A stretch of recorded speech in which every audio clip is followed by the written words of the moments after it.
नमस्कार, स्वागत है आपका। आप देख रहे हैं प्राइम टीवी और मैं कीर्ति लेकर हाजिर हूं प्राइम डिबेट। देश में कोरोना संक्रमण के मामले लगातार बढ़ते जा रहे हैं। हर दिन 1 लाख से ज्यादा मामले सामने आ रहे हैं। राज्यों में अब लॉकडाउन और नाइट कर्फ्यू का सहारा ले लिया जा रहा है।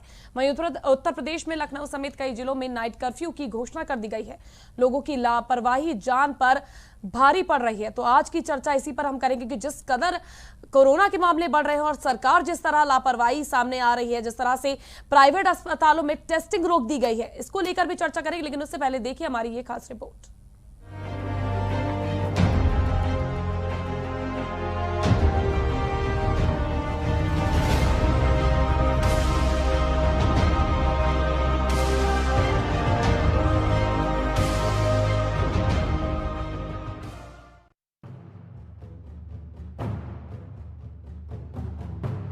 देश में कोरोना महामारी ने एक बार फिर गंभीर रूप अख्तियार कर लिया है। कोरोना के मामले नए रिकॉर्ड बना रहे हैं। ऐसे में कोरोना संक्रमण पर काबू के लिए अलग अलग राज्यों ने सख्ती बरतना शुरू कर दिया है। दिल्ली, यूपी, महाराष्ट्र और पंजाब समेत कई राज्य सरकारों ने सख्त पाबंदियां लगा दी हैं। कोरोना की बेकाबू रफ्तार के बीच प्रधानमंत्री मोदी आज फिर सभी राज्यों के मुख्यमंत्रियों से बात करेंगे। पीएम मोदी देश के सभी मुख्यमंत्रियों के साथ मीटिंग में कोरोना की विकराल स्थिति और वैक्सीनेशन पर चर्चा करेंगे। भारत में अब कोरोना संक्रमण की स्थिति विस्फोटक हो चुकी है। रिकॉर्ड तोड़ 1 लाख से ज्यादा केस आने लगे हैं। कई राज्यों में हालात गंभीर हैं। हर दिन नए केस बढ़ते जा रहे हैं, साथ ही मौतों का आंकड़ा भी बढ़ रहा है। बता दें, कल देश में कोविड-19 के अब तक के सर्वाधिक 1,25,000 से ज्यादा मामले सामने आए हैं, जबकि 630 लोगों की मौत हुई है। महाराष्ट्र में कल 24 घंटे में 59,907 मामले सामने आए, जबकि 322 लोगों की मौत हुई। वहीं दिल्ली में 5,500 से ज्यादा नए मामले सामने आए, जबकि 20 लोगों की मौत हुई है। यूपी में पिछले 24 घंटे में करीब 6,000 कोरोना मरीज मिले हैं और 40 लोगों की मौत हुई है। कोरोना महामारी से हालात इतने बिगड़ चुके हैं कि ज्यादातर राज्यों को संक्रमण रोकने के लिए सख्ती करनी पड़ रही है। नाइट कर्फ्यू ही नहीं, सीमित लॉकडाउन लगाना पड़ा है। वहीं छत्तीसगढ़ के रायपुर में 19 अप्रैल तक कंप्लीट लॉकडाउन है। मध्य प्रदेश में छिंदवाड़ा, शिवपुरी जैसे शहरों में वीकेंड लॉकडाउन लग गया है। वहीं मध्य प्रदेश और पंजाब में नाइट कर्फ्यू लगा दिया गया है। लखनऊ नगर निगम क्षेत्र में नाइट कर्फ्यू लगाने का फैसला लिया गया है। 8 अप्रैल रात 9 बजे से सुबह 6 बजे तक नाइट कर्फ्यू रहेगा। मौजूदा हालात को देखते हुए फिलहाल 16 अप्रैल की सुबह 6 बजे तक नाइट कर्फ्यू लागू रहेगा। वहीं कानपुर, प्रयागराज, वाराणसी, नोएडा समेत कई जिलों में भी नाइट कर्फ्यू की घोषणा कर दी गई है। नाइट कर्फ्यू के दौरान आवश्यक वस्तुओं को लेकर छूट रहेगी। बता दें, पीएम मोदी ने आज कोरोना वैक्सीन की दूसरी डोज ले ली है। बड़ी बात यह है कि कोरोना को लेकर आम लोगों में जागरूकता कहीं ना कहीं खत्म होती जा रही है। 2 गज की दूरी और मास्क जरूरी के नियम का पालन लोग नहीं कर रहे हैं। अब राज्य सरकारों ने लापरवाही पर सख्ती के निर्देश जारी कर दिए हैं। उत्तर प्रदेश के कई जिलों में अब मास्क न पहनने पर चालान काटने के निर्देश जारी किए गए हैं। जिस तरह से कोरोना के मामले सामने आ रहे हैं, उससे आगे के हालात और भयावह नजर आ रहे हैं। बड़ा सवाल यह है कि एक ओर कोरोना वैक्सीनेशन किया जा रहा है, तो वहीं दूसरी ओर इतनी बड़ी संख्या में कोरोना के मामले सामने आ रहे हैं। फिलहाल देश में कोरोना वायरस के चलते हालात बद से बदतर होते जा रहे हैं। Desk report, prime TV.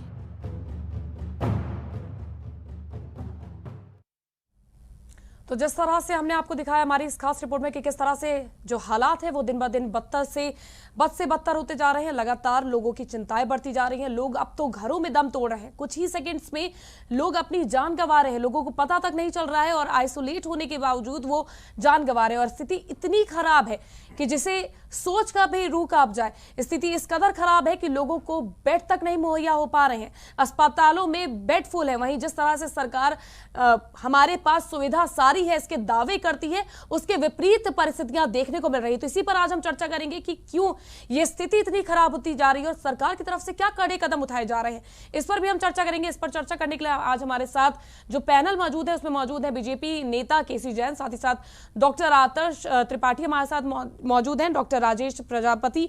साधना जग्गी जी सामाजिक कार्यकर्ता हैं, ये भी हमारे साथ मौजूद हैं। बहुत बहुत स्वागत है आप सभी का।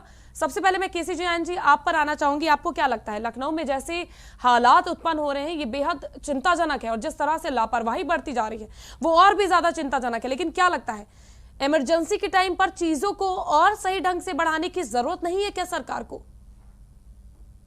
देखिए कीर्ति जी, लगातार सरकार जागरूकता भी फैला रही है और जब से ये कोरोना का संक्रमण आया है उसके बाद से सरकार ने किसी भी कदम पे कहीं पे भी लापरवाही नहीं बरती।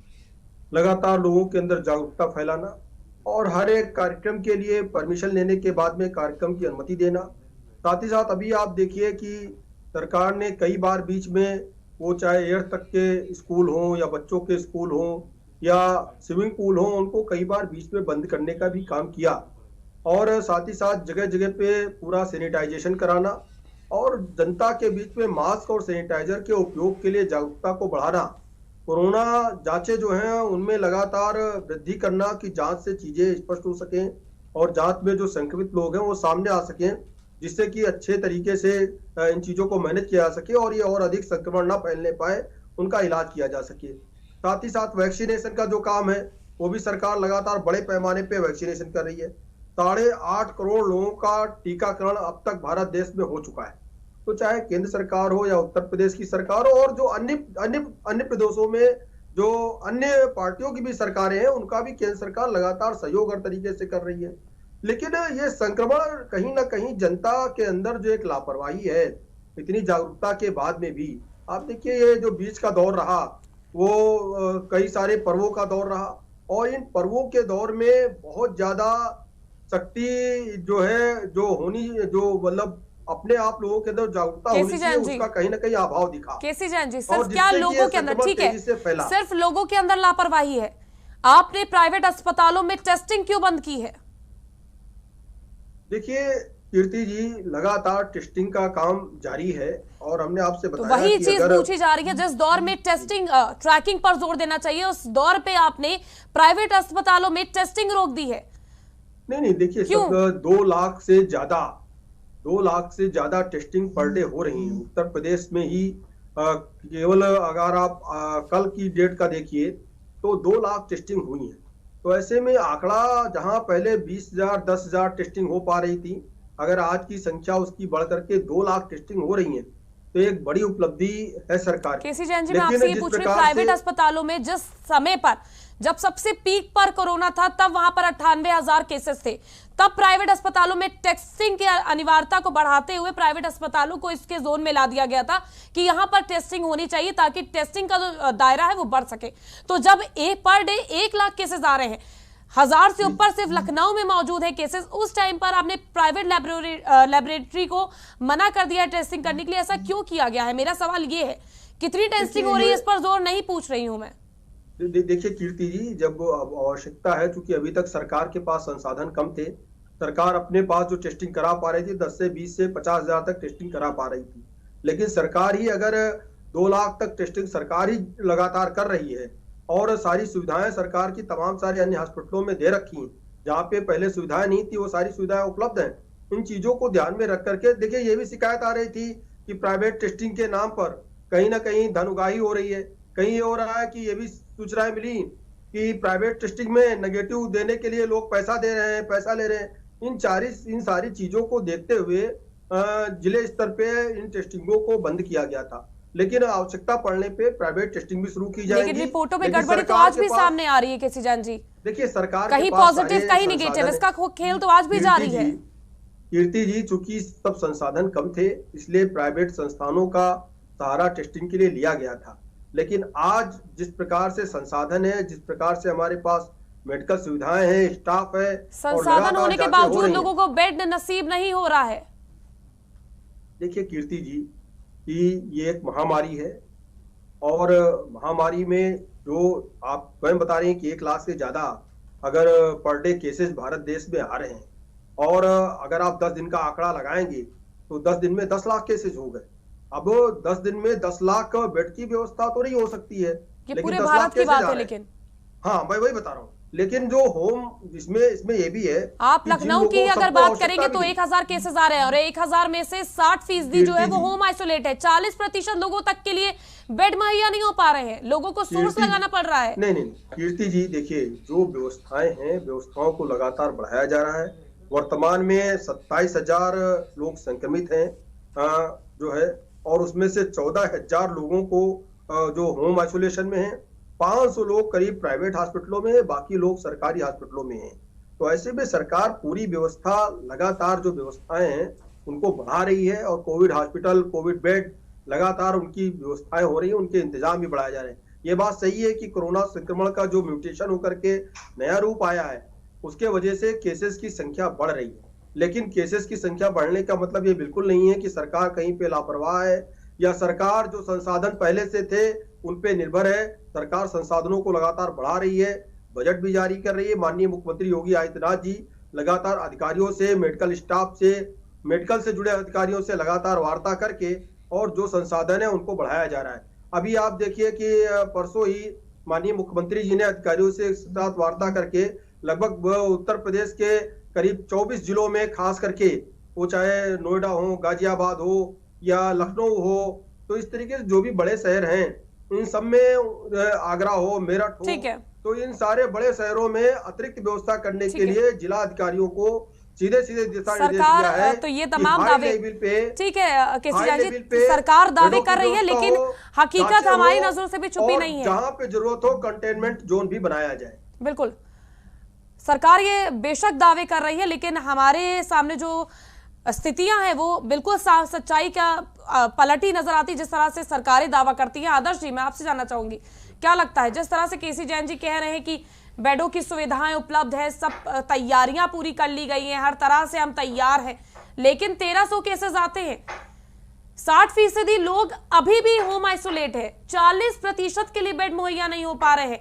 भयावह स्थिति इतनी है कि लोग फोन कर करके, जिनके पास सोर्सेस है, उन तक को बेड नहीं मिल रहा है। गरीबों की तो बात ही छोड़ दीजिए। इस स्थिति को कैसे देखते हैं और क्या कारण है, जिस कदर जो इतनी तेजी से कोरोना ने रफ्तार पकड़ी है, उसका कारण क्या है?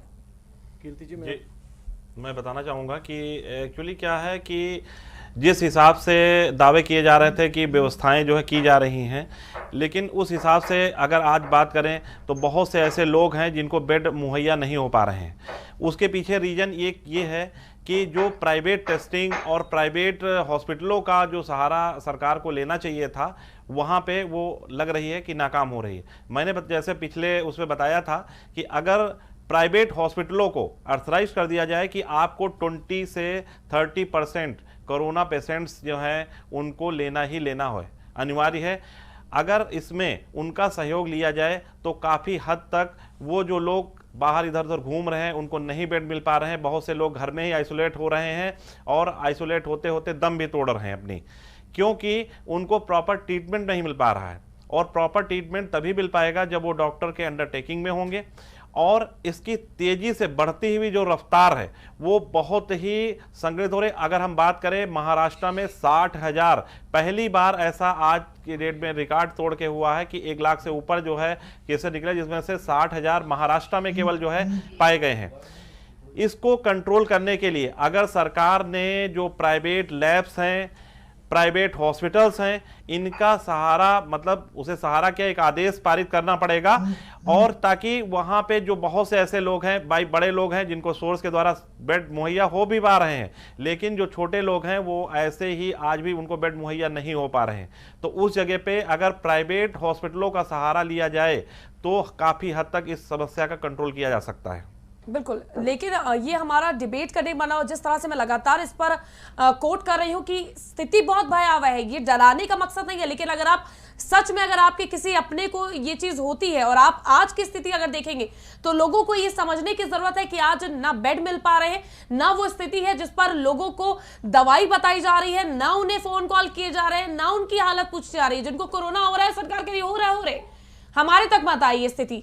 राजेश जी, मैं आपसे समझना चाहूंगी कितना घातक है ये कोरोना, जिस तरह से रफ्तार पकड़ रहा है, क्या है इसके पीछे की वजह? जो नया वेरिएंट आया है ये किस कदर घातक है? कीर्ति जी, जो अभी एक रिपोर्ट आई थी जिसके हिसाब से जीनोमिक सीक्वेंसिंग जब की गई तो उसमें पता चला कि देश के 18 राज्यों में डबल म्यूटेंट वायरस प्रचलन में है, मतलब उसकी संख्या ज़्यादा है। देखिए, जो ओरिजिनल वुहान वायरस था, जो चाइना से ओरिजिनेट हुआ था पिछले साल 2019 में दिसंबर के टाइम पे, वो वायरस अब काफ़ी परिवर्तित हो चुका है। सबसे पहले इंग्लैंड में जो रिपोर्टेड हुआ था B117 म्यूटेशन, जिसको यूके वेरिएंट नाम दिया गया था, वो अब साथ में ब्राज़ीलियन वेरिएंट जो है, ये 2-3 म्यूटेशंस मिलके एक नए प्रकार का वायरस जो पहले से ज़्यादा ताकतवर है लोगों को इन्फेक्ट करने के मामले में और लोगों को मारने के मामले में, इन दोनों मामलों में, मतलब वायरस ने अपनी ताकत में पहले से कई गुना ज़्यादा इजाफा कर लिया है। दूसरी खास बात मैं आपको बताऊं कीर्ति जी, कि अगर आप देखें तो पहले ही माना जा रहा था कि तेज़ धूप और गर्मी, ये सारी चीज़ें जब होंगी तो ये इन्वायरमेंटल कंडीशन वायरस के लिए अनफेवरेबल होंगी और जो ट्रांसमिशन है जिस तेज़ी से फैल रहा है वो शायद रुक जाए।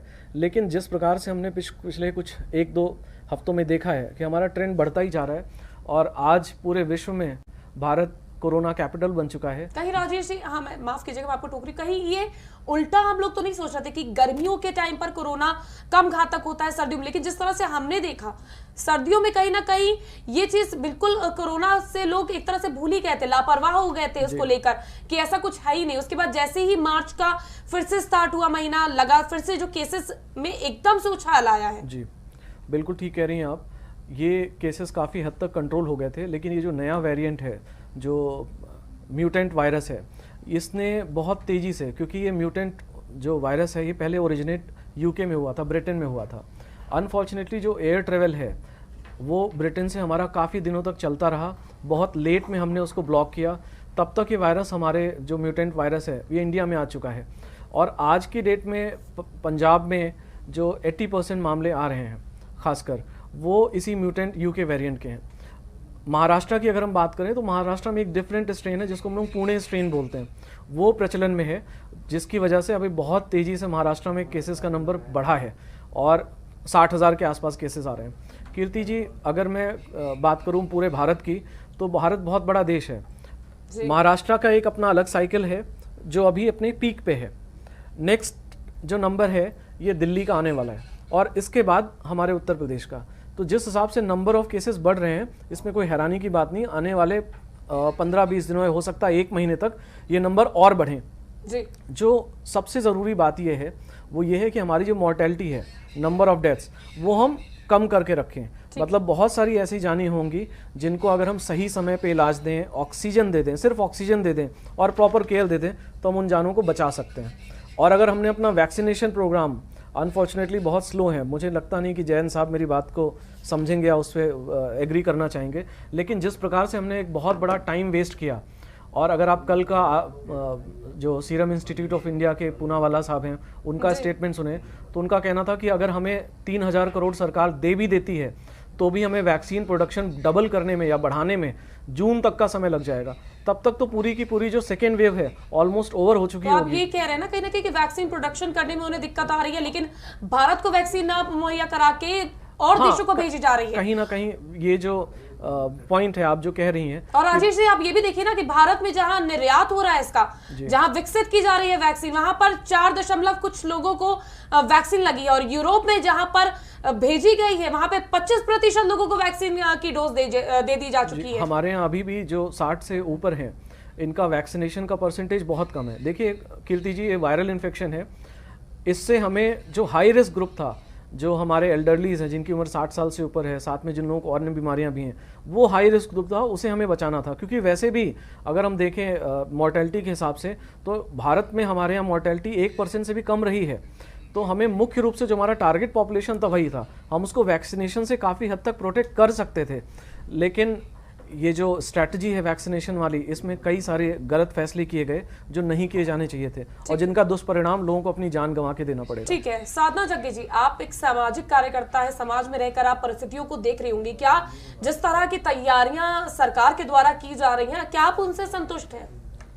मैम, पहले तो मैं ये कहना चाहूंगी, स्थिति बहुत ज्यादा दुर्भाग्यपूर्ण है, हाथों से निकलती जा रही है। बिल्कुल। बट क्या खाली सरकार इसके लिए जिम्मेदार है? आपसे मैं पूछना चाहूंगी, क्या खाली सरकार इसके लिए जिम्मेदार है? हम लोग कहीं नहीं हैं। आप भी डेली लखनऊ में रहती हैं, मैं तो पूरा, मेरे हस्बैंड आर्मी में है, तो मैं लगातार ट्रैवल करती रही हूँ, इन दिनों भी करती रही हूँ। 1 घंटा हम लोगों ने मास्क नहीं उतारा, मैंने, मेरे हस्बैंड ने। लेकिन ना कोई मास्क लगा रहा है, ना कोई सैनिटाइजर का प्रयोग कर रहा है, ना कोई सोशल डिस्टेंसिंग है। क्या हम लोग इतने छोटे बच्चे हैं कि हम लोग को बार बार सरकार पढ़ाएगी, है ना, कि का खा गा सरकार सिखाएगी। पहले दिन से हमारे पीएम आदरणीय प्राइम मिनिस्टर जी योगी जी बता रहे हैं कि दवाई भी और साथ में कड़ाई भी। तो अभी देखिए इतनी जल्दी हम लोगों ने वैक्सीन दिया और पूरे वर्ल्ड में जहां जहां सप्लाई हुई, वो बिल्कुल मैं राजनीतिक मैटर पे कहीं डिस्कस नहीं करूंगी यहाँ पर, परंतु आज जो स्थिति आई है उसके लिए हम लोग स्वयं जिम्मेदार हैं उसके, क्योंकि कोई भी प्रिकॉशन नहीं लेना चाहता। आप जाके गली में देखिए, कहीं देखिए, मोहल्लों में देखिए, वैसे के वैसे नुक्कड़ में सब लोग खड़े हुए हैं। कोई डंडा मार मार के सरकार कब तक भगाएगी? सरकार के पास भी और काम है, सो मेनी अदर थिंग्स। उधर से हम कहते हैं डेवलपमेंट नहीं हो रहा, हमें डेवलपमेंट देखना। उधर से सरकार अगर पूरा फुल डे लॉकडाउन करती है तो आर्थिक दशा, हम लोग वो एक बहुत अमीर देश नहीं है कि हमारे पास इतना पैसा हो कि हम लोग 2 महीने बैठ के खा सकें। हाँ, समाज की तरफ से मैं ये कहना चाहूंगी कि बहुत सारी एनजीओ ने बड़ा अच्छा काम किया था भोजन पहुंचाने का, ये सब करने का।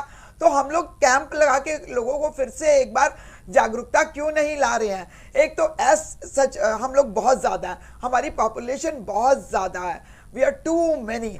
इंडिया की प्रॉब्लम ही यही है कि वी आर टू मैनी। और जब जहां पे 1.30 करोड़ की जनसंख्या हो तो कहां कहां कैसे कैसे कंट्रोल किया जाए। अभी आप बेचारे मजदूरों की हालत देखिए, वो संभले नहीं थे, फिर से उनका पलायन शुरू हो गया बॉम्बे से, अभी वो पहुंचे नहीं थे तो क्या होगा? वो सारे फिर यूपी में आ रहे हैं। अभी जैसे डॉक्टर राजेश ने बोला कि ब्रिटेन एयरलाइंस से जो आए हैं पंजाब में मेरे हस्बैंड चंडीगढ़ के हैं, पंजाब में इट्स अ स्टेटस सिंबल।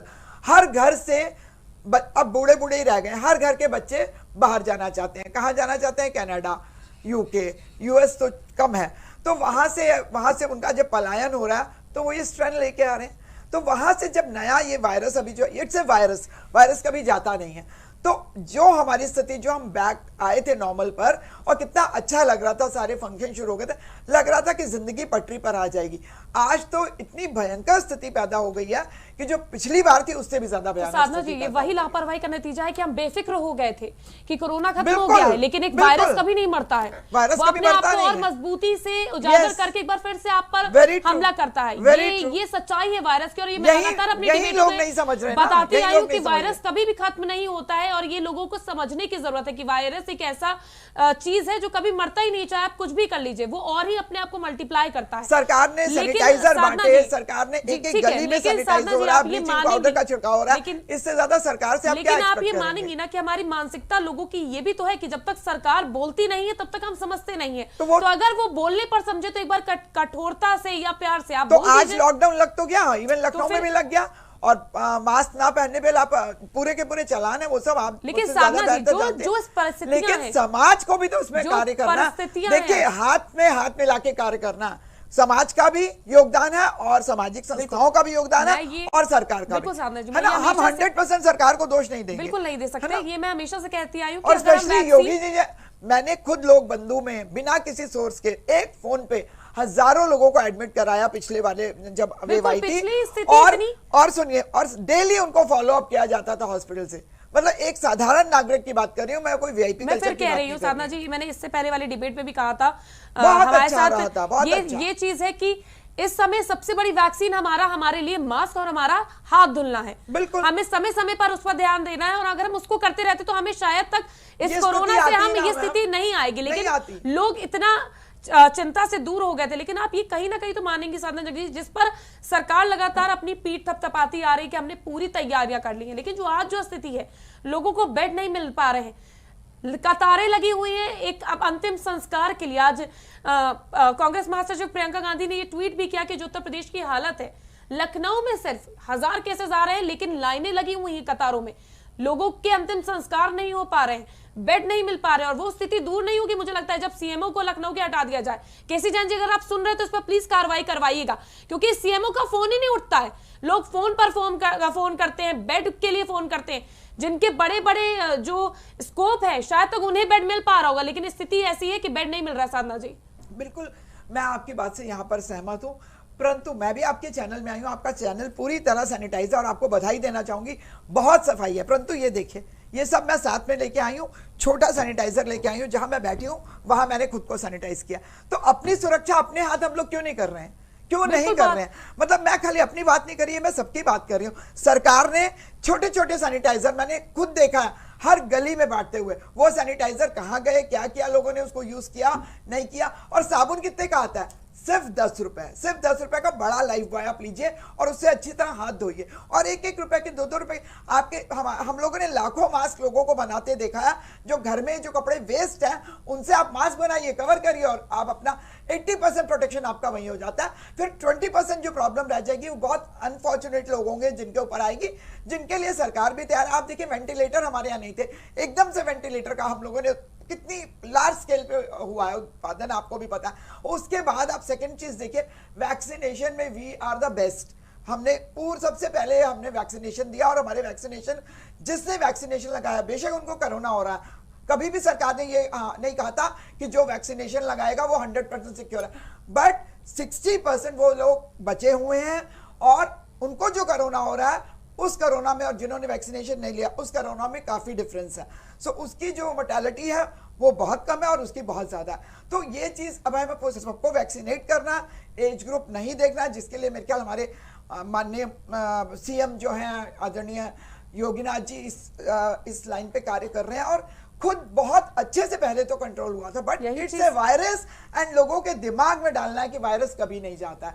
लोग सोचते हैं ये बीमारी खत्म हो गई, ये हो गया, हम लोग लगाएंगे नहीं वायरस, ये वैक्सीनेशन कराने से ये इतने मिथ फैलाए हुए हैं कुछ पब्लिक ने, तो वो मिथ से हमको छुटकारा पाना है। ठीक है डॉक्टर राजेश, आपको क्या लगता है, वैक्सीन की बात करी है साधना जग्गी जी ने, जनवरी में पहली डोज लगती है, फरवरी में दूसरी डोज लगती है, मार्च तक इम्यून होने का ये कहा गया है, दावा किया है कि हफ्ते 2 हफ्ते में जिसको वैक्सीन दोनों डोज लग गई है वो इम्यूनिटी पावर उसकी स्ट्रांग हो जाती है। उसके बावजूद 40 लोग लोहिया अस्पताल के केजीएमयू के संक्रमित होते हैं। तो वैक्सीन पर हम कोई सवाल नहीं उठा रहे हैं, ना हम उसको कह रहे हैं कि वो खराब है, उसको नहीं लगवाना चाहिए, लेकिन वो कितनी कारगर है? जिस तरह से केसेस सामने आ रहे हैं, क्या वो उतनी कारगर है जितनी बताई गई थी? कीर्ति जी, भारत में लगभग 8 करोड़ लोगों को वैक्सीन की डोज दी जा चुकी है जी, जिनमें से ज़्यादातर ऐसे हैं जिनको पहली डोज मिली है, 8.5 करोड़। हाँ, कुछ लोग ऐसे हैं जिनको दूसरी डोज भी मिल चुकी है। कीर्ति जी, वैक्सीन जिन जिन लोगों को लगी है, नो डाउट बहुत सारे ऐसे लोग हुए हैं जिनको वैक्सीनेशन की दूसरी डोज के बाद भी कोरोना हुआ है, लेकिन अभी तक कोई भी ऐसा व्यक्ति जिसको वैक्सीन लगी हो उसकी कोरोना से मृत्यु नहीं हुई है। कहने का मृत्यु का मतलब कि कोरोना इन्फेक्शन होने के बाद जो डेथ का चांस होता है वो बहुत वो ऑलमोस्ट 0% है, 0%। जिन जिन लोगों को वैक्सीन लगी है उनमें अभी डेथ नहीं देखी गई है बिकॉज ऑफ कोरोना। इसी वजह से कीर्ति जी, मैंने शुरू में भी बोला था कि कहीं ना कहीं हम लोग जो फर्स्ट वेव थी, पहली लहर के बाद जिस तरह से हमें टाइम मिला था कि हम प्रिपरेशन कर सकते थे, अपने रिसोर्सेज को फोकस कर सकते थे हमारी, क्योंकि ये जो लड़ाई है ये वैश्विक लड़ाई है। भारत इसमें ये समझ लीजिए पूरे दुनिया को हथियार बना के देने वाला देश बन के उभरा है, जहाँ पे हमारी वैक्सीनेशन की कैपेसिटी, देखिए वैक्सीनेशन की कैपेसिटी हमारी आज की नहीं है, सालों से है। हम दुनिया के सबसे लार्जेस्ट वैक्सीन मैन्युफैक्चरर हैं। कीर्ति जी, तो मानेंगे ये कहा जाता है कि पहले अपने घर को बचा ले, फिर दूसरे के घर की आग बुझाने का प्रयास करना चाहिए। बिल्कुल कीर्ति जी, आप जिन शब्दों में सरकार की कड़ाई से बुराई कर रही हैं या निंदा कर रही हैं, बिल्कुल उन्हीं शब्दों में सुप्रीम कोर्ट ने भी कहा है। तो आप जो कह रही हैं मैं पूरी तरह से उससे सहमत हूँ। जो फोरसाइट होनी चाहिए थी, जो दूरदर्शिता होनी चाहिए थी वैक्सीनेशन प्रोग्राम के बारे में, वो बिल्कुल कहीं नहीं दिखाई दी। कई सारे राज्य ऐसे हैं, दिल्ली, महाराष्ट्र, केरला, जो आज वैक्सीन तक नहीं दी गई है, जो आज बता रहे हैं कि उनके पास वैक्सीन की शॉर्टेज है। देखिए, उत्तर प्रदेश भारत का जनसंख्या के हिसाब से सबसे बड़ा प्रदेश है और अगर इसको हम आज़ाद कर दें, अलग देश बना दें, तो दुनिया का 6ठा सबसे बड़ा देश बनने वाला है। और हमारा अगर हम वैक्सीनेशन का प्रोग्राम देखें, देखिए लखनऊ छोड़ दीजिए, मतलब जिसे हम टाइप ए या टाइप बी सिटी बोलते हैं यूपी के हिसाब से, आप उसे छोड़ दीजिए। उसके बाद के शहरों में अगर आप वैक्सीनेशन का स्टेटस देखेंगे तो बहुत कम है। इसमें कहीं ना कहीं मुझे लग रहा है कि जो पॉलिटिकल विल पावर है, जो पूरी तरह से इस तरफ होनी चाहिए थी, वो कहीं ना कहीं इस तरफ से घूम के चुनावों की तरफ चली गई और जनता बेचारी अब परेशान हो रही है। और ये जो बुरे दिन हैं कोरोना के अभी और बढ़ने वाले हैं। बिल्कुल, क्योंकि हम जब स्थिति देखते हैं तो हमें भी कहीं ना कहीं मन में डर पैदा हो जाता है कि हम किस तरह से किस पर भरोसा करें, क्योंकि टेस्टिंग में हेरफेर, उद्योग एक तरह से कहीं ना कहीं बन चुका है कि जिस तरह से इस पर हो रही हैं और चीजें सामने आ रही है। अगर आप प्राइवेट हॉस्पिटल्स की बात करें, जिस तरह से आपने बोला कि प्राइवेट हॉस्पिटल को सौंप देना चाहिए कुछ केसेस, 2 लाख पहले रखवाते हैं वो लोग कि आप हमें 2 लाख की फीस दीजिए, उसके बाद हम कहीं आपको एडमिट करेंगे। तो एक गरीब इंसान कहां जाएगा, वो इलाज कैसे करवाएगा? केजीएमयू, लोहिया, लोकबंधु, पीजीआई, हर जगह बेड फुल है जी। तो किस जगह जाए? गरीब आदमी कैसे इलाज कराए? वो तो ये सोच ले कि हमें कोरोना हो गया, खत्म हमारी कहानी। कीर्ति जी, इस देश में जिस प्रकार से अमीर और गरीब के बीच की खाई बढ़ती जा रही है, जिस प्रकार से गरीब और गरीब होता जा रहा है, और जिस प्रकार से किसी भी सुविधा को हासिल करने के लिए अगर आपकी जेब में पैसे नहीं है तो आप हासिल नहीं कर सकते, उस तरह से अगर मैं कहूँ तो सिर्फ अमीरों को ही जीने का अधिकार रह गया है। कीर्ति जी, जिस प्रकार से केस बढ़ रहे हैं, और अगर हम देखें तो L1, L2, L3 में बेसिकली वेंटिलेटर फैसिलिटीज़ होती है, L1, L2 में सपोर्टिव ट्रीटमेंट होता है। तो जो हमारे L1 लेवल के बेड हैं जिनमें हमें ऑक्सीजन देनी चाहिए पेशेंट्स को और सपोर्टिव ट्रीटमेंट देना चाहिए, वही बहुत कम है। और प्राइवेट सेक्टर की अगर आप बात करें कीर्ति जी, तो लखनऊ छोड़ दीजिए, लखनऊ में तो फिर भी प्राइवेट सेक्टर में आपको थोड़े बहुत, कहने का मतलब पैसे खर्च करके आपको इलाज मिल सकता है, लेकिन अगर आप इसके अलावा और दूसरे जिलों की बात करें तो वहाँ पे क्योंकि कोरोना मरीजों को और कोई अस्पताल भर्ती नहीं करेगा सिवाय सरकारी अस्पताल के, तो वहाँ तो और भी बुरा हाल होने वाला है। तो ये जो स्थिति है इस पर मुझे लगता है कि सरकार को तुरंत ध्यान देना चाहिए और बहुत बड़े पैमाने पे इससे बचने के लिए व्यवस्था करनी चाहिए। हरदोई में 65 केस एक दिन में निकले। डॉक्टर आदर्श जी, आपको क्या लगता है जो ये नया कोरोना का वेरिएंट आया है, इसके लक्षण क्या है? क्योंकि अभी तक लक्षण ही साफ नहीं हो पा रहे हैं कि लोग कैसे समझे। पहले तो हमें बता दिया गया था कि आपको बुखार होगा, खांसी, जुकाम जैसे आपको लक्षण आएंगे, लेकिन इस वक्त के लक्षण तक स्पष्ट नहीं हो पा रहे कि लोगों के अंदर लक्षण किस तरह से डायरेक्ट लंग्स पे इफेक्ट करता है, डायरेक्ट इंसान की डेथ हो जा रही है। हमने जिस तरह से पत्रकार हमारे, उन्होंने अपनी जान गंवाई इस कोरोना के चलते, एकदम से उनकी डेथ हो गई थी। तो लक्षण पहले तो मैं चाहूंगी कि आप हमारे दर्शकों को स्पष्ट कर दें कि किस तरह से, और ये कितना ज्यादा खतरनाक हो सकता है, किस स्थिति में ले जा सकता है, इसको लेकर भी आप थोड़ा हमें समझा दीजिए। जी, मैं बताना चाहूँगा कि जैसे पहले के जो वायरसेस की अगर हम बात करें तो उसमें कुछ सिम्टम जो है दिखाई पड़ रहे थे कि बुखार आ रहा था, गले में खराश हो रही थी, जुकाम, खांसी, ये सारी चीज़ें दिखाई पड़ रही थी। लेकिन जो ये म्यूटेशन के द्वारा, जैसा कि सर ने बताया कि ये जो बाहर से आया हुआ एक म्यूटेंट है, म्यूटेंट मतलब एक अलग तरीके का है। ये हमारे डायरेक्टली अगर हम बात करें नोजल कैविटी के थ्रू या किसी भी ऐसे वाहक के थ्रू जो है हमारे बॉडी में इंसेक्ट हो रहा, और हमारी बॉडी में अभी हम कल की बात करें, एक हमारे जानने वाले मित्र हैं, उनको सडनली जो है अचानक उनकी डेथ हो गई और 2 घंटे के अंदर। तो वो कैसे क्या हुआ? उनको जो है किसी के थ्रू जो है, जैसे वो वायरस नोजल कैविटी के थ्रू रेस्पिरेटरी ट्रैक में गया और रेस्पिरेटरी ट्रैक में जाके वहाँ पे लंग्स के थ्रू डायरेक्ट जो है वो इफेक्ट कर रहा और रेस्पिरेटरी ट्रैक को ब्लॉक कर रहा है। मतलब कहीं ना कहीं वो वायरस इतना ज़्यादा हार्मफुल है कि वो सारे सिम्टम्स को एक्टिवेट होने ही नहीं दे रहा है कि आप थोड़ा भी उसके बारे में ट्रीटमेंट ले सकें या बात कर सकें। ये इतना ज़्यादा हानिकारक और घातक हो रहा है।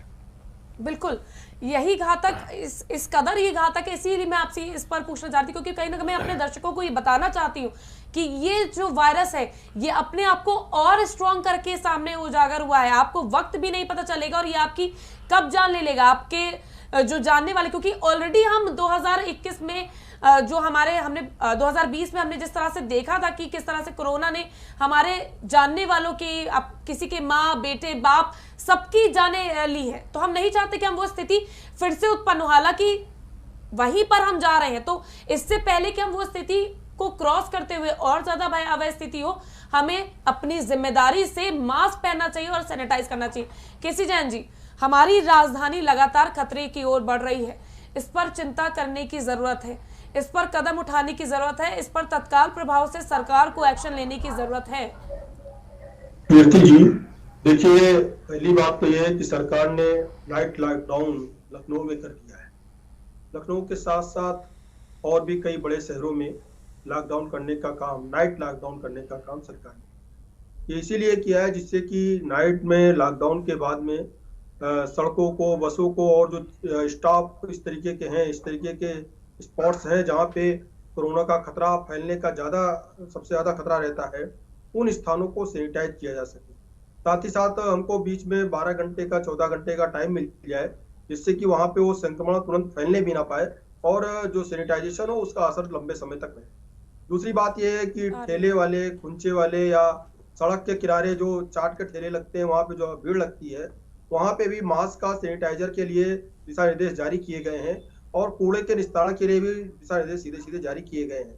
साथ ही साथ ये कि जो हॉस्पिटल्स की व्यवस्था पे आपने जो सबसे ज्यादा जोर दिया उसका उस पर पूरा ध्यान सरकार का भी है। सरकार लगातार L1, L2, L3 लेवल के हॉस्पिटलों को लगातार बढ़ा रही है और उसमें प्राइवेट हॉस्पिटलों का भी सहारा ले रही है।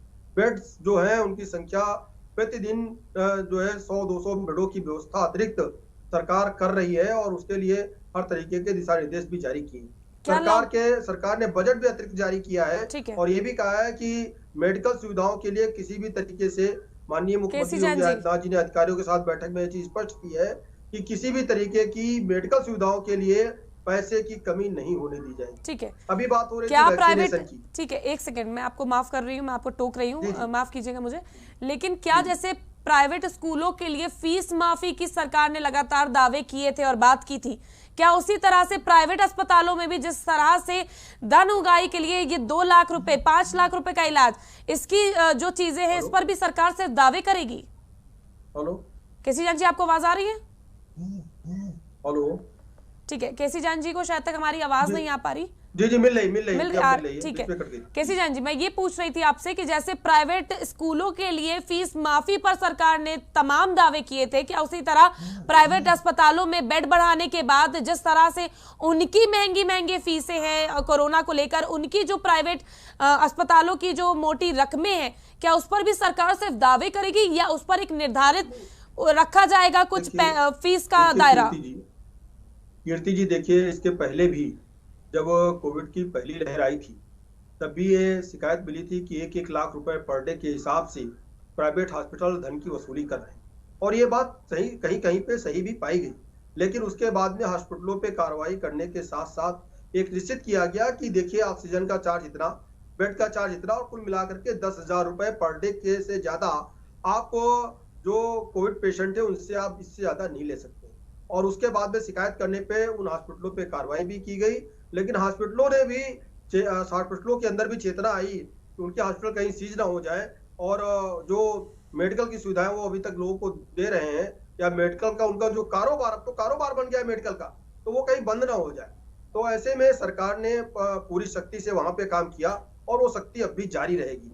दूसरी बात, मैं एक बात और कहना चाहूंगा कि अभी आपने एक बात का जिक्र किया कि प्रियंका गांधी जी ने ट्वीट किया है कि उत्तर प्रदेश में ये स्थितियां हैं, लखनऊ में ये स्थितियां हैं। प्रियंका गांधी जी को महाराष्ट्र में भी देखना चाहिए। अगर 1 लाख केसेस पूरे भारत देश में आ रहे हैं, केसी जान जी, राजनीति नहीं, प्लीज राजनीति नहीं, क्योंकि इतना संवेदनशील मुद्दा है, मैं इस पर राजनीति नहीं करना चाहती हूँ। देखिए, जवाब सुनना पड़ेगा आपको। आपने सवाल खड़ा किया है, नहीं, स्थिति महाराष्ट्र में भी है, स्थिति पंजाब में भी है, स्थिति असम में भी है और स्थिति पश्चिम बंगाल में भी बिगड़ेगी। कैसे जा रहा है, क्यों वहाँ पे ऐसी स्थिति है? उनको वहाँ नहीं दिखाई दे रहा है।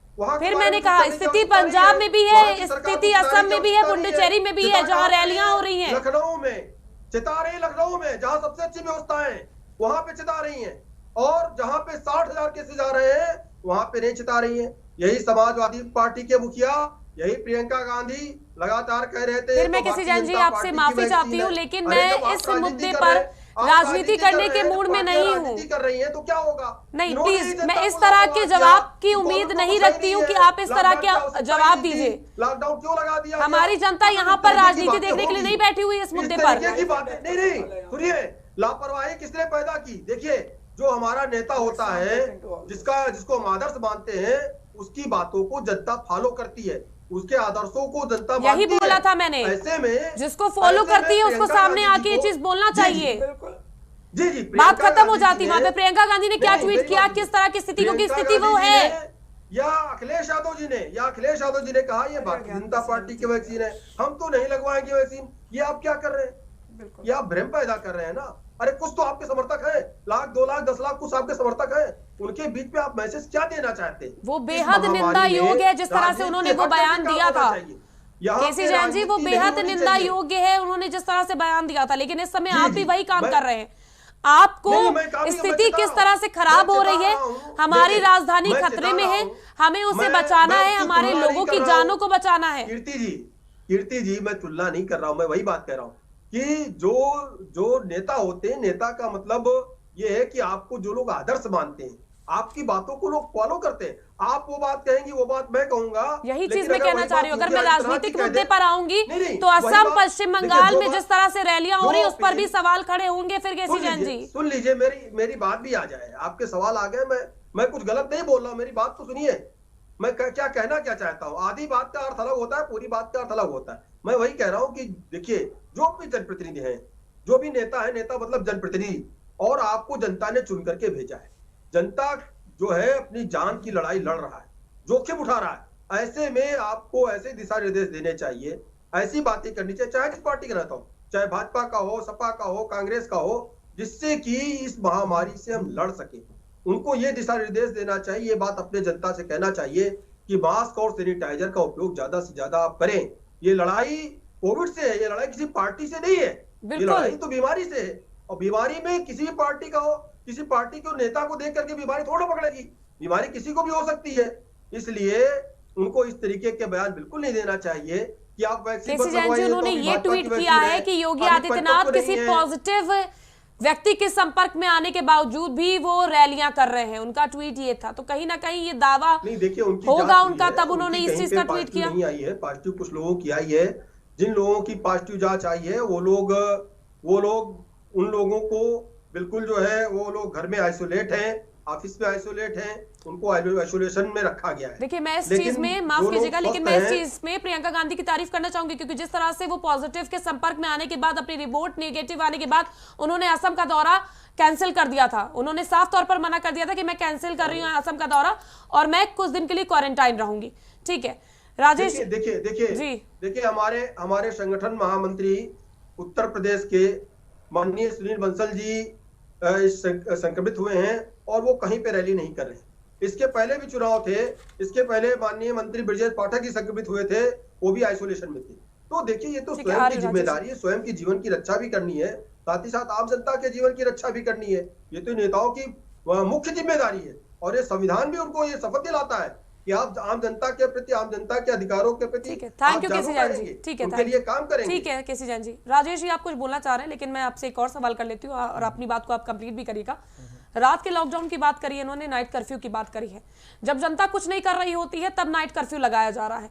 तो क्या ये सिर्फ एक तरह का, क्या हम ये ना कह लें कि, मेरे कहने का तात्पर्य सिर्फ ये, क्या ये सिर्फ एक ढोंग नहीं है कि जनता को बताने के लिए कि हाँ हम कुछ कर रहे हैं इसलिए नाइट कर्फ्यू लगा दिया गया? हालांकि ये मैं जानती हूँ कि लॉकडाउन नहीं लगा सकते हैं, क्योंकि लॉकडाउन से भी जिस तरह की हमारी जीडीपी गिरी है और जिस तरह से अर्थव्यवस्था पर भारी चोट पड़ती, लॉकडाउन लगाना एकमात्र उपाय नहीं है। लेकिन वो स्थिति जब 98,000, जब पीक पर थे हम, तब 98,000 केसेस आ रहे थे, तब 4 महीने का लॉकडाउन लगा था, और अब 1 लाख केसेस आ रहे हैं। तो लॉकडाउन की स्थिति तो आ रही है, लेकिन नाइट कर्फ्यू ये क्या मायने रखता है? कीर्ति जी, आप बिल्कुल ठीक कह रही हैं। जिस प्रकार से सारे शैक्षणिक संस्थान दिन में बंद हैं, लेकिन सिनेमा हॉल्स खुले हुए हैं, मॉल्स खुले हुए हैं, मुझे लगता है ये जो लॉकडाउन है इसका रीज़न एक साइंटिफिक होना चाहिए कि आप क्या अचीव करना चाहते हैं। आप अगर मूवमेंट रिस्ट्रिक्ट कर रहे हैं तो क्या अचीव करना चाहते हैं। बेहतर होता कि जो अननेसेसरी आउटडोर एक्टिविटीज़ हैं उनको स्टॉप किया जाता, उनको रोका जाता। जिस प्रकार से दिन में भर भर के भीड़ें उमड़ रही हैं बाज़ारों में, आप देख रहे हैं। कीर्ति जी, मैं बहुत अफसोस के साथ कहना चाहूँगा कि हमारा जो देश है और इसके जो लोकतांत्रिक देश के जो चुने हुए नेता हैं, उनका जो साइंटिफिक टेम्परामेंट है वो बहुत ही कम है और बहुत ही बुरे दर्जे का है। हमारे यहाँ इतने भारी संख्या में केसेस आ रहे हैं, 1 लाख से ऊपर आ रहे हैं। हम अभी भी कुंभ मेला चल रहा है, हमारे यहाँ कोई रोक टोक नहीं है, ट्रेन्स चल रही हैं। जिन राज्यों में चुनाव हैं उनमें रैली हो रही है और रैली में दोनों लोग शामिल हो रहे हैं, ना सिर्फ पक्ष के या विपक्ष के। तो कहीं ना कहीं जब जिसे हम बोलते हैं ना राजेश जी, इसे कॉन्फ्लिक्ट ऑफ, पश्चिम बंगाल में, पुडुचेरी में इसको कॉन्फ्लिक्ट ऑफ इंटरेस्ट बोलते हैं। कि जब आपको लगता है कि इस स्थिति में आपने अगर ऐसा फैसला लिया तो इससे आपको नुकसान हो सकता है, तो उस स्थिति में आप लेने से बचते हैं, ना कि जन भावना के हिसाब से या जन कल्याण के हिसाब से अगर आप फैसले लेते हैं। दूसरी बात, बंसल जी की जैन साहब की जानकारी के लिए बता दूं कि RT-PCR टेस्ट जो किया जाता है, वो टेस्ट जिस दिन आपको लक्षण आते हैं या जिस दिन आपको लगता है कि आपको कोरोना हो गया है, आपको सिम्टम्स आते हैं, उसके 5 दिन पहले से आप वायरस बहुत भारी मात्रा में निकाल रहे होते हैं। बिल्कुल। और बंसल साहब मीटिंग अटेंड करके 4 घंटे बाद जब उन्होंने सैंपल कराया था, वही सैंपल पॉजिटिव आया। इसका मतलब ये, उसके 4 घंटे पहले वो जिस भी प्रेमिसेस में थे, जिस भी रूम में थे, विदाउट मास्क अगर रहे हैं तो बाय डिफॉल्ट उनके साथ क्लोज कॉन्टैक्ट में जितने भी लोग आए हैं वो एक्सपोज हो चुके हैं। अगर कोई व्यक्ति आज एक्सपोज हुआ है कोरोना वायरस के लिए तो कल आप उसका RT-PCR कराइएगा जैन साहब, तो कतई पॉजिटिव नहीं आएगा। कम से कम आपको 3 से 5 दिन वेट करना पड़ेगा और वो कम से कम 2 रिपोर्ट निगेटिव होनी चाहिए, तब आप श्योर हो कि हाँ पब्लिकली आप जा सकते हो बिना दूसरों की जान को खतरे में डाले। ये एक साइंटिफिक फैक्ट है सर, ये आपको जानना चाहिए। अब फिलहाल अब मैं पूरी सिचुएशन के हिसाब से बताता हूँ कि अगर हम अभी इस स्टेज पे हैं, देखिए उत्तर प्रदेश का जो पीक है ये इस महीने के आखिरी में आएगा। अभी अप्रैल की शुरुआत है, अभी इस महीने के आखिरी में हमारा पीक आने की उम्मीद है। तो हमारे पास अभी भी समय है जैन साहब। हमें चाहिए कि हमारी जो स्ट्रैटेजी है कि हम सेंटर पे बुला के वैक्सीनेट कर रहे हैं लोगों को, हमें चाहिए कि जैसे, क्योंकि ये वैक्सीन बाय एंड लार्ज बहुत सेफ है, वैक्सीन एसोसिएटेड एडवर्स रिएक्शन की वजह से लोगों की मौतें बहुत कम हुई, ऑलमोस्ट नेग्लिजिबल हैं। तो हम ये वैक्सीन जो हमारे ज़रूरतमंद हैं, जो बुज़ुर्ग लोग हैं, उनको घर पे जाके डिलीवर करा सकते हैं, जैसे हम लोगों ने पोलियो वैक्सीन डिलीवर कराई थी।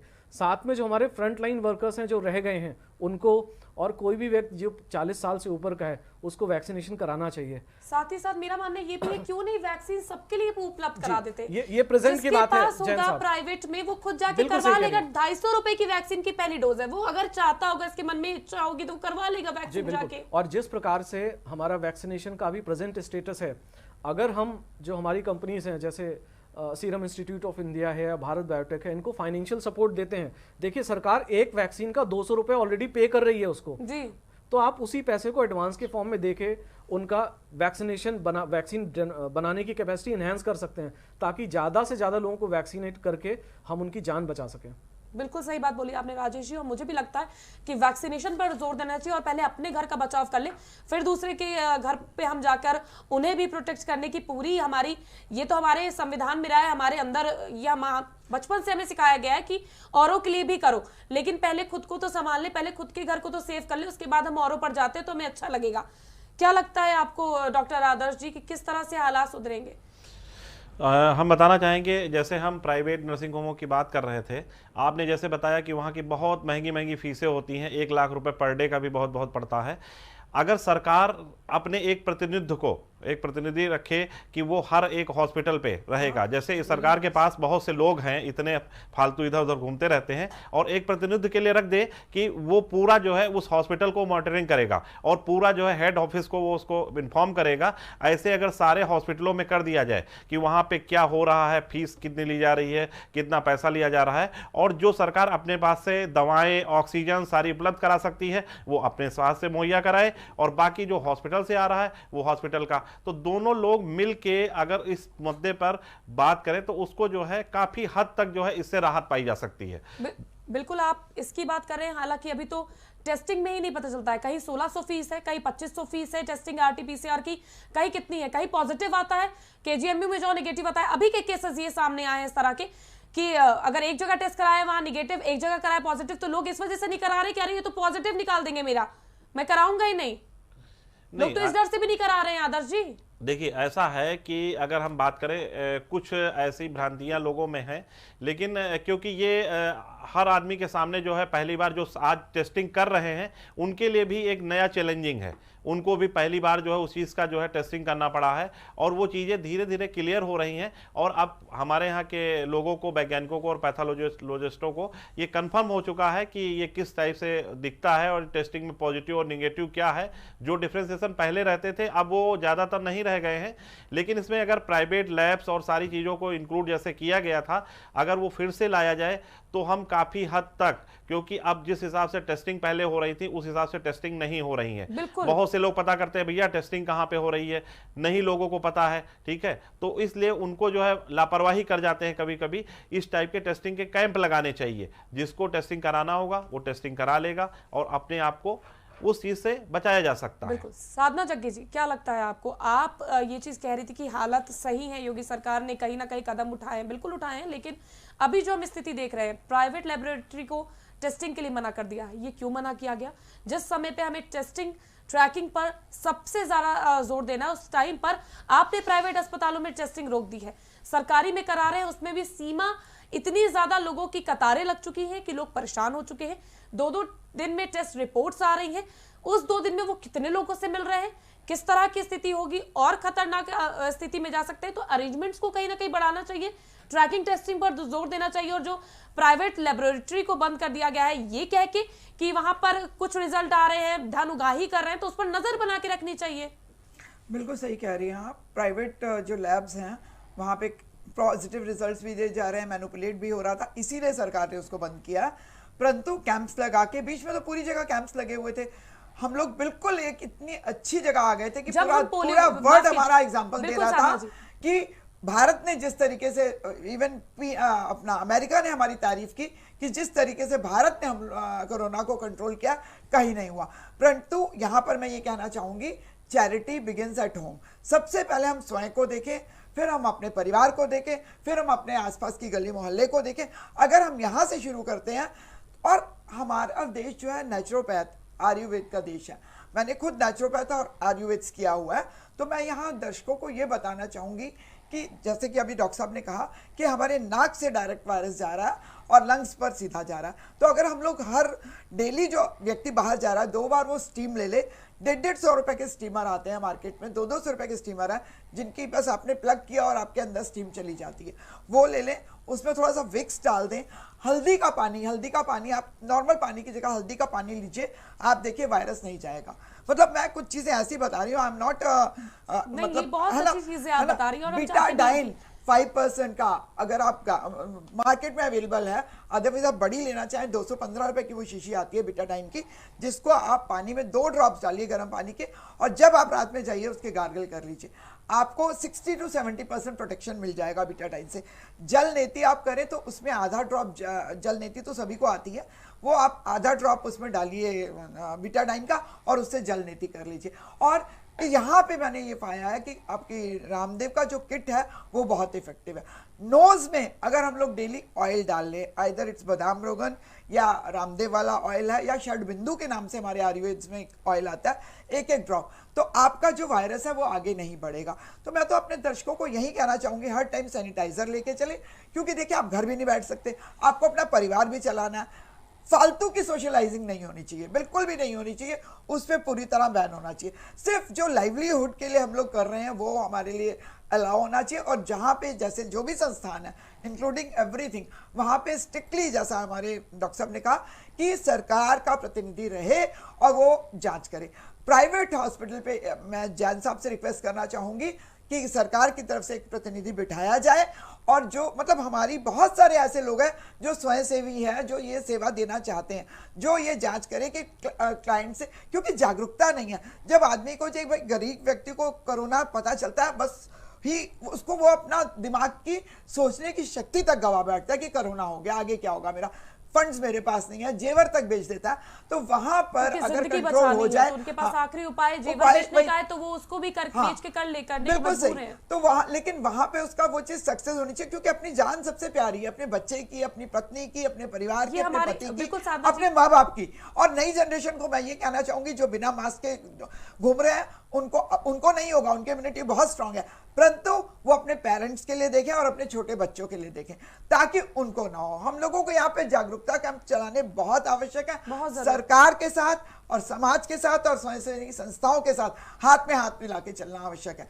जो हमारे यहाँ कितने लोगों ने खाना बांटा, करोड़ों में खाना बांटा है जब ये लॉकडाउन हुआ था, अब वो सब संस्थाएं सामने आए और जागरूकता अभियान चलाएं। मेरी सबसे रिक्वेस्ट है हाथ जोड़कर कि हमें खत्म करना है कोरोना। सबसे साधना जी, आपने अच्छी बात करी कि आयुर्वेद सबसे बड़ा हमारा हथियार बहुत अच्छा, मैंने मैम और इसके जरिए हम पहले भी जब कोरोना वायरस स्टार्ट हुआ था तब भी हम इसके जरिए जो हम लोगों ने जीत हासिल करी थी, जिस तरह से हम लोगों ने काढ़ा और इन तमाम चीजों पर जिस तरह से गिलोय का काढ़ा कितना इफेक्टिव है कर रहे थे, तो उसको कहीं ना कहीं लोगों ने बंद कर दिया, तो उसे फिर से शुरू करने की जरूरत है और अपने आप को प्रोटेक्ट करने की जरूरत है। लेकिन साधना जी, जिस तरह से हमने पोलियो जब था, हम लोग ने उसके प्रति अभियान चलाकर घर घर जाकर पोलियो ड्रॉप्स दिए गए, इस पर जागरूकता फैलाई गई, वैसे ही हम कोरोना को लेकर भी घर घर जाके टेस्टिंग पर जोर दे सकते हैं। सरकार अगर ये करे तो मुझे लगता है कि हम बहुत ही जल्दी कहीं ना कहीं कोरोना से कंट्रोल बहुत जल्दी कंट्रोल कर पाएंगे, क्योंकि मैं लगातार ट्रैकिंग टेस्टिंग पर जोर दे रही हूं। ठीक है आदर्श जी, आप कुछ कहना चाह रहे हैं? जी, मैं बताना ही चाह रहा हूं कि अगर हम वायरस के बारे में बात करें तो एक सिंपल सा, अगर किसी को जुकाम हो जाता है तो उससे जो एक इन्फ्लुएंजा वायरस होता है वो हमें प्रभावित कर देता है और उससे लोगों की मौत हो जाती है। मीन्स यहाँ पे बेसिकली डिपेंड करता है कि अगर आपके बॉडी की इम्यूनिटी स्ट्रांग है तो उस वायरस से आप बहुत बेहतर तरीके से लड़ सकते हैं। जिंक लीजिए, विटामिन सी डेली लीजिए, इसलिए आपको जो भी इम्यूनिटी को बूस्टअप करने वाली चीजें हैं उनको ज्यादा से ज्यादा इस्तेमाल करना है, ताकि वो वायरस अगर आपके संपर्क में आता भी है और अगर आपकी बॉडी इम्यूनिटी स्ट्रांग है तो वो आप पे हावी नहीं हो पाएगा। ठीक है डॉक्टर राजेश, आपका क्या कहना है? थोड़ा सा जल्दी, क्योंकि मुझे समय की कमी है, तो लास्ट में आप हमारे दर्शकों से क्या अपील करना चाहते हैं? किस तरह से वो अपने स्वास्थ्य को ध्यान में रखते हुए, उनको हालांकि मास्क तो जरूरी है, लेकिन आपका क्या संदेश है उनकी तरफ? मैं अपने आपके चैनल के माध्यम से दर्शकों से अपील करना चाहूँगा कि आपको आत्म संयम रखना है। बिल्कुल जो कोरोना अप्रोप्रिएट बिहेवियर उसको फॉलो करके रखिए, सेल्फ लॉकडाउन में रहिए, और आपके परिवार में जो लोग ऐसे हैं जो हाई रिस्क ग्रुप में आते हैं उनको वैक्सीन ज़रूर लगवाइए। भले ही सरकार के द्वारा जो निर्धारित केंद्र हैं उनमें लगवाइए, या 250 रुपये देके किसी भी प्राइवेट में लगवा लीजिए, क्योंकि अगर आपने अभी नहीं लगवाया तो जो आने वाले 10 से 15 दिन हैं ये उत्तर प्रदेश के लिए बहुत भारी पड़ने वाले हैं। अभी एक रिपोर्ट में देख रहा था जिसके हिसाब से पिछले पूरे उत्तर प्रदेश में लगभग 8,500 केस आए हैं पिछले 24 घंटे में, और लगभग 2,500 लोग अकेले लखनऊ में आए। बिल्कुल बिल्कुल सही। तो ये स्थिति और बुरी होने वाली है। धैर्य रखिए और अपने आप को सेल्फ लॉकडाउन में रखिए। सेल्फ लॉकडाउन सिर्फ जरूरी हो तो बाहर जाइए, गैर जरूरी कामों के लिए बाहर बिल्कुल मत जाइए। बिल्कुल। जी साधना जी, आपको क्या कहना है कि आप किस तरह से अपील करना चाहती है कि जनता को समझ में आए कि कितना खतरनाक है ये नया वेरिएंट, और किस तरह से खुद को प्रोटेक्ट कर सकते हैं, साथ ही साथ अपने फैमिली मेंबर्स को प्रोटेक्ट कर सकते हैं? देखिए, ये सीधा नाक के थ्रू लंग्स में जा रहा है, लंग्स ब्लॉक कर रहा है। मैं बिल्कुल शॉर्ट में बताना चाहूंगी, विटामिन सी लीजिए, जिंक लीजिए, जो हर गरीब से गरीब भी अफोर्ड कर सकता है। सरकारी अस्पतालों में दवा फ्री दी जा रही है। उसके अलावा बेटाडाइन, जलनेती, और सबसे अच्छा हल्दी का घोल, गिलोय का काढ़ा, काली मिर्च, दालचीनी के साथ बनाकर, हर चाय की बजाय, चाय तो हम लोग इतना पीते हैं, आप काढ़े पे वापस आइए। कोरोना रामदेव का किट काफी इफेक्टिव है। मैं उनकी कोई पब्लिसिटी नहीं कर रही, बट एक्चुअल में इट्स वर्क्स। मैंने खुद यूज किया पूरा का पूरा इतने सालों से, फिर दोबारा शुरू कर दिया अब तीनों चीजें लाके। और नाक में ऑयल जरूर डालिए, जिससे कि वो वायरस वहीं का वहीं अटक जाए, आपके अंदर ना जाए। Oiling is very very effective. Betadine के गार्गल करिए, स्टीम लीजिए। डॉक्टर आदर्श, आप क्या कहना चाहते हैं? जी, मैं ये बताना चाहूँगा कि जो आपने जैसे बताया है, सर ने बताया कि जो वैक्सीनेशन प्रोसेस है उसको ज़्यादा से ज़्यादा लोग अटेंड करें। जो लोगों ने छोड़ के रखा हुआ है वो अपने आसपास के लोगों के साथ संपर्क करें कि कहाँ पे वैक्सीनेशन हो सकता है, और सरकार को भी जो है वैक्सीनेशन कैंप को लगाना चाहिए। अगर घर घर नहीं जा सकते हैं तो कैंप लगाने चाहिए जहाँ पे ज़्यादा से ज़्यादा लोग आ सकते हैं। और सरकार का प्रतिनिधित्व होने के साथ साथ जो प्राइवेट हॉस्पिटल्स हैं उस पर कड़ी निगरानी रहनी चाहिए। मास्क, सैनिटाइजर, इनका प्रयोग जो है ज़्यादा से ज़्यादा। और सर ने जैसे बताया नाइट कर्फ्यू लगाया जा रहा है, नाइट कर्फ्यू से ज़्यादा बेहतर रहेगा कि जहाँ पे भीड़ भाड़ वाले इलाके, जहाँ पे लग रहा था कि वहाँ पे अगर कुछ दिन के लिए उनको स्टॉप कर दिया जाए तो कोई बहुत ज़्यादा असर नहीं पड़ सकता है। सर ने जैसे हमारे आपसे अभी डिस्कशन किया, उन जगहों को नाइट कर्फ्यू की जगह पे अगर उन जगहों को जो है थोड़ा सा प्रिवेंट किया जाए तो ज्यादा इफेक्टिव रहेगा। ठीक है, केसी जैन जी, क्या लगता है, जिस तरह से तमाम डॉक्टर और साधना जग्गी जी ने भी बोला कि हमें जरूरत है इस वक्त सचेत हो जाने की, जिस तरह से दावे सरकार की तरफ हालांकि किए जा रहे हैं कि एक व्यक्ति मिलेगा तो 20 घरों को कंटेनमेंट जोन बना दिया जाएगा, 2 से अधिक मिलेंगे तो 60 घरों को कंटेनमेंट जोन बनाया जाएगा। हालांकि हालात वैसे दिखते कहीं नहीं है। तो ग्राउंड पर उतरिए, चीजों को समझिए, अपने दावों को देखिए, कितना आपके जो नीचे स्तर के जो भी लोग हैं जो काम कर रहे हैं वो कितना इस पर कार्य कर रहे हैं। केसी जैन जी, आपको आवाज आ रही है? I think not. ठीक है, केसी जैन जी को शायद तक हमारी आवाज नहीं आ पा रही है, तो बहुत बहुत शुक्रिया आप सभी का हमारे साथ प्राइम डिबेट पे हमारा इतना अच्छी डिबेट करने के लिए, और साथ ही साथ तमाम चीजों पर जानकारी हमारे दर्शकों को देने के लिए। हालांकि हमारा डिबेट पे ये विषय चुनने का ये नहीं होता है कि हम आपको किसी भी तरह से परेशान करें, लेकिन सचेत करने की जरूरत है। जिस तरह से कोरोना लगातार घातक होता जा रहा है और लगातार इसकी जो स्थिति है वो भयावह होती जा रही है, इस पर लगाम लगाने की जरूरत है और समझने की जरूरत है कि कोरोना, अगर आप वैक्सीन तो हमारी है ही है, लेकिन सबसे बड़ी वैक्सीन हमारा मास्क, सैनिटाइजेशन और सोशल डिस्टेंसिंग है। तो आप मास्क लगाए रहें, हाथों को बार बार धोएं और सोशल डिस्टेंसिंग यानी कि 2 गज की दूरी का पालन जरूर करें। इसी से कोरोना आपसे दूर रहेगा और आप अपने घर जाते वक्त कोरोना को साथ लेकर नहीं जाएंगे। साथ ही साथ आयुर्वेद जो है वो सबसे बड़ी हमारी हथियार है, सबसे बड़ा, तो उसको हम आगे लेकर बढ़ते हैं और उस पर आगे काम करते हैं। जिस तरह से हमने काढ़ा पिया था, हल्दी वाला दूध और तमाम चीजों का उपयोग करा था, वो दोबारा से करते हैं और कोरोना को मात देने में एक कदम और आगे बढ़ाते हैं। फिलहाल के लिए बस इतना ही।